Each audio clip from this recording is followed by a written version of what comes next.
On today's show, the DNA of Minnesota's outdoor gear. A tale of blood, sweat, and tears. We discovered the story behind Frost River. Laura's in the kitchen to whip up wild game meatballs with the spicy twist. And we take a walk in the woods amidst a unique stand of timber nestled in on the prairie.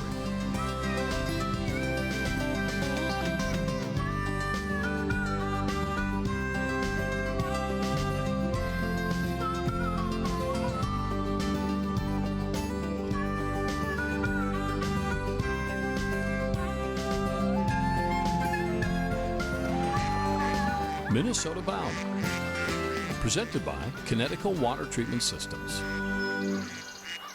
Hi everybody, Bill, Millie and I welcome you to Minnesota Bound. Up first today, a story of rebirth, the story of Frost River up in Duluth. A hip outdoor company that produces some of Minnesota's coolest canvas gear. Yeah, this is a story about vision and a whole lot of grit to get a company back on track.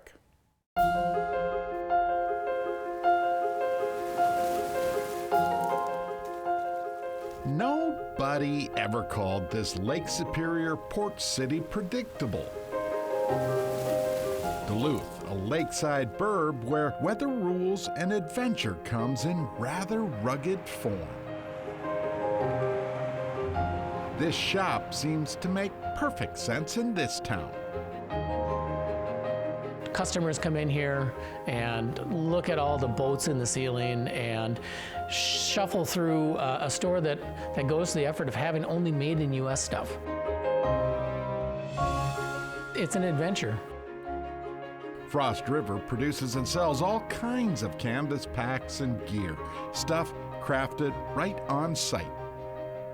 It really is about bringing people together and working together to create something that's really unique. Chris Benson runs Frost River, a defunct canvas business he purchased and reopened in 2011. The legacy aspect of making something that lasts and is worthy of lasting and passing on is fun to do. An ideal shared by Frost River sewer Vivette Botner. I am Vivette Botner, and my name is in every tent I do. A patch that I sew on, right there. That's cool, isn't it? Vivette sews every one of Frost River's traditional canvas tents. You know, it took some time to learn. I've been doing these for almost 30 years, so I hope the family has a great time in it. The biggest thing is we're not a factory. And the art side of things, the crafting, all culminates in this backpack. It's called the Isle Royal Bushcraft Pack, and ultimately its roots go back to our canoe packs. A seemingly simple piece until you see it built. A complex mix of canvas and leather and brass. This is what we call our bridle hide.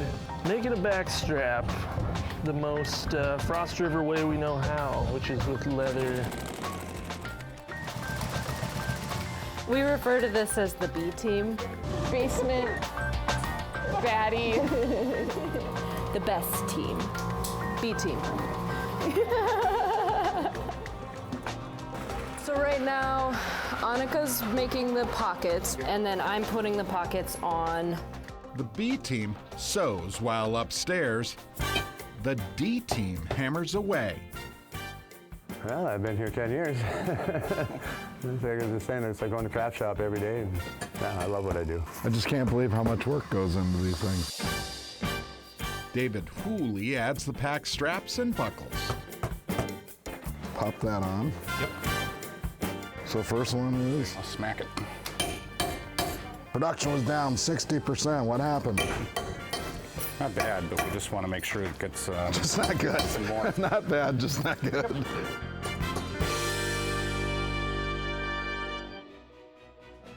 In an age where so many products seem to be uber inexpensive and completely disposable, it's nice to know people still build stuff. the best part. They do it right here in Minnesota, in this rugged outdoor town. We have a purpose, and our purpose is to make really good stuff. But the fact that we make something that just stands the test of time really is cool.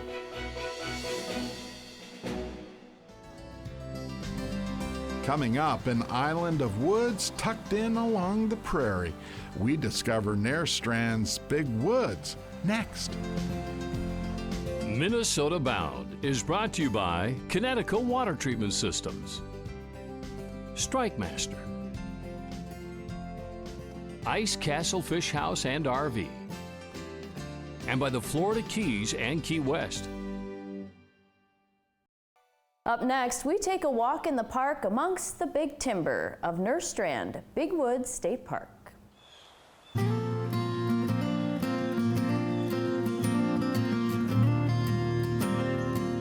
Nerstrand Big Woods State Park was established in 1945. The name Big Woods is a reference to this large forested area that European settlers encountered as they arrived here in the 1850s.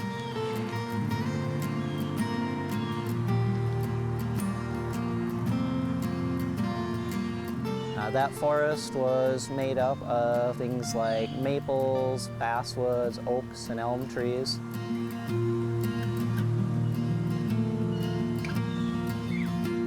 And those settlers quickly realized the value of the natural resources here. So they established a series of family woodlots that persisted here until about the 1930s. That's when people started to recognize that there were threats to this location in the form of logging companies starting to size up these trees. They decided that it was important to try to fight to establish this as a state park.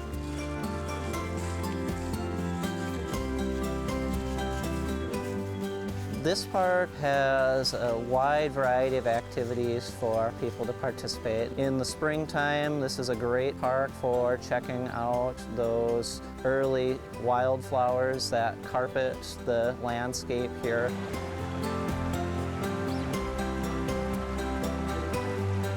In the summertime, we, of course, can check out hidden falls.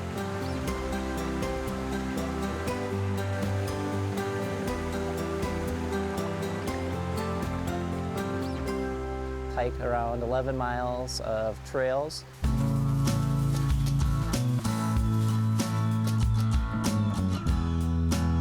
And in the fall, of course, right now you're seeing the amazing fall colors that we get here.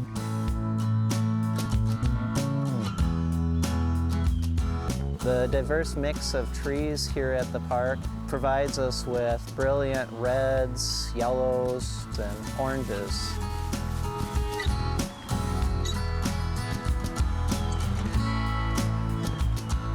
Camping is a very popular activity out here at the park. Most weekends, we're pretty fully booked up.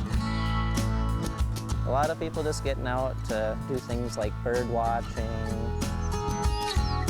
hike the trails. So it's a great place to just really relax.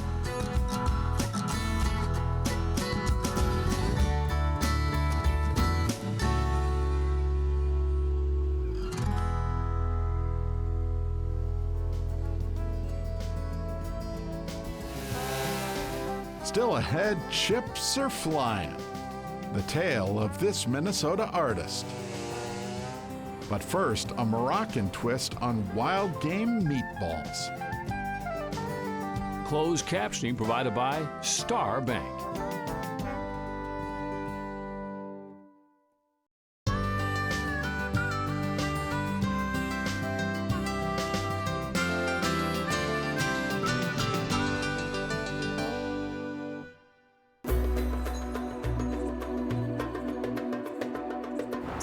getting wild in the kitchen with Chef David Fima. And Chef David, you and I have been friends for a long time. A long time. And I am so excited to cook with you today because you are known for your French Moroccan cuisine. And we are putting a wild game twist on that. What are we making today?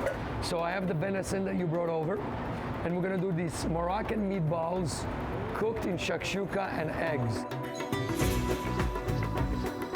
Okay, so we have ground venison. So we're gonna flavorize it, and we're gonna bind it. The binding agent acts like two things. One, so it doesn't dry, and two, it's important so it doesn't also fall apart. And so there's a trick.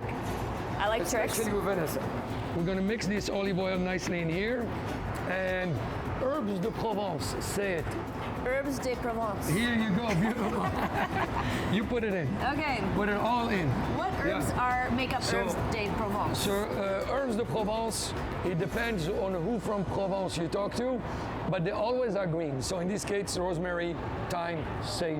Venison can be a little bit strong, and this just tones it down beautifully.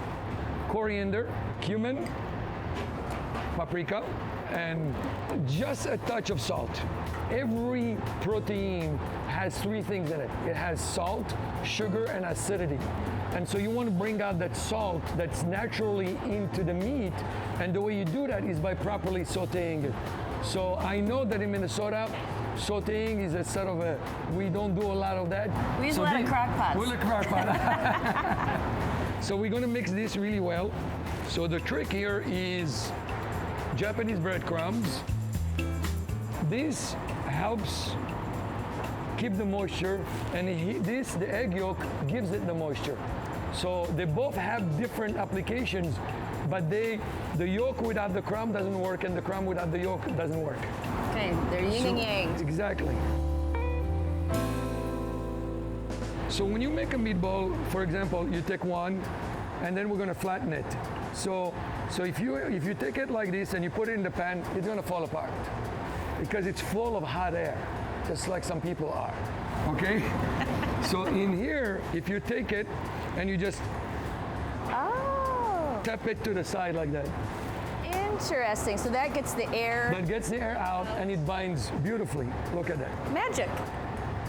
So our pan has to be hot. How do I know when my pan is hot enough? That is always the question I ask myself. That's always the question, yes. Isn't it? So you want to see a little smoke. So we're gonna sear it at a very high heat. Okay. To create that nice little beautiful glaze. So it's very important that you don't burn your oil because we want to use the bottom. In French, we call the bottom the fond. The fond is the most important part of the dish because that's where all the flavors are. Excellent. So, and what is this we're adding? Shakshuka. They're gonna cook in this beautiful shakshuka. We want them to be in there for a good 20 minutes.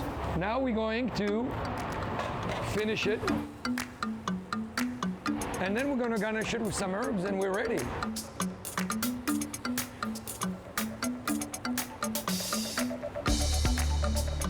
Oh, we're gonna do like a little sandwich. That's how we do this. Okay, here we go. All right, going in for a taste test. This is never easy on television.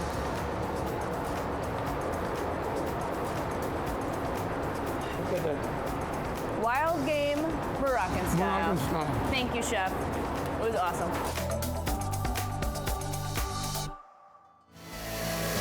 Straight ahead, the art of a sharp blade and screaming loud engine. Minnesota Bound is brought to you by Heat Hog, Radco Truck Accessories, and by Totem Resorts, the premier destination for world-class fishing.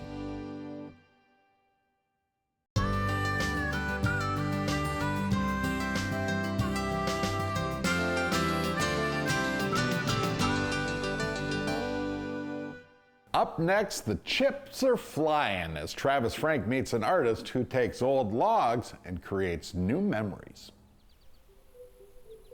Art can be found in the strangest places. Joe Bush finds his in a pile of old weathered logs. I'm a snob. I want the good one. At 110 decibels, his art project begins.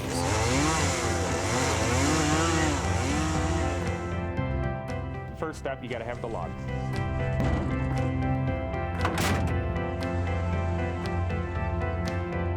The second step takes place in his backyard chainsaw pit.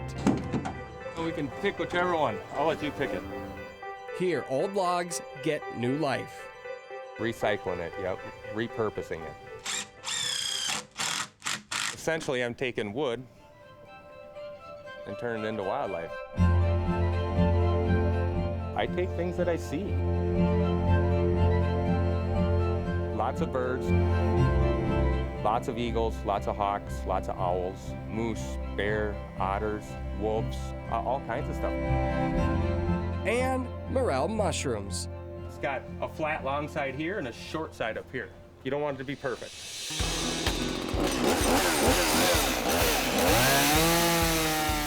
Mushrooms are fun to carve. Everybody knows what a mushroom is, so it's familiar to them. I like doing things that other people don't do, you know, because it's a challenge, I guess. A challenge he masters with chainsaws, slicing through hardwood like a hot knife through butter. Yeah, it's like a pencil. You know, you touch that wood and it takes it away. One chip at a time, his latest creation takes shape. And you put the earmuffs on, you kind of disconnect from everything else that's going on. You get into a zone and you just own it. Ironically, Joe's first carving came to life after landing a trophy fish. First carving was a muskie, because I didn't want to pay for a replica. Holy cow. That's what started it all right there.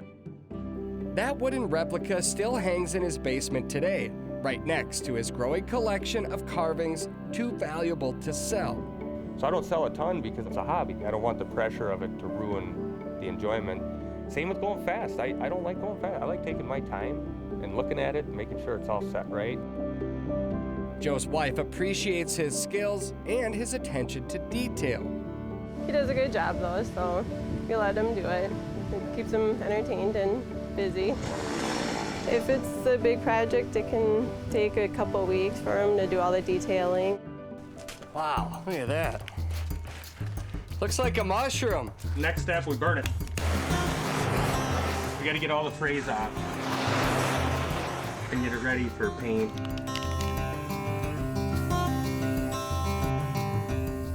This is what I grind it with. It's just an angle grinder. Fortunately, his neighbors don't mind the deafening sounds either. The noise doesn't bother me. I just can't believe he does it with a chainsaw, you know. That is so awesome. That one, I didn't even realize it. Clearly, he's not your average Joe. The level of how good you are is really, with carving, it's just in the eye of the beholder. You know, you don't have to be great if you enjoy doing it and you gave it a go. Hell, you got a new hobby. I just think it's crazy how he was able to just pick up a saw one day and just start carving and what he's turned it into. A backyard hobby that turns wood into wildlife. And if you're lucky, you come out with a carving that's cool, you know?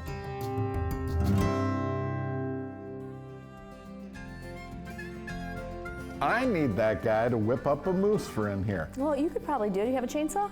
I think you should try it. I'll give it a go. Well, that about does it for us. We'll see you back here next week. In the meantime, what do we always say? Don't forget to introduce a kid to the great outdoors. Isn't that right, Millie? Transportation provided by Premier Transportation. Call 1-800-899-7433. To get more Minnesota Bound, including full episodes, go to mnbound.com. And to follow our latest adventures, like us on Facebook.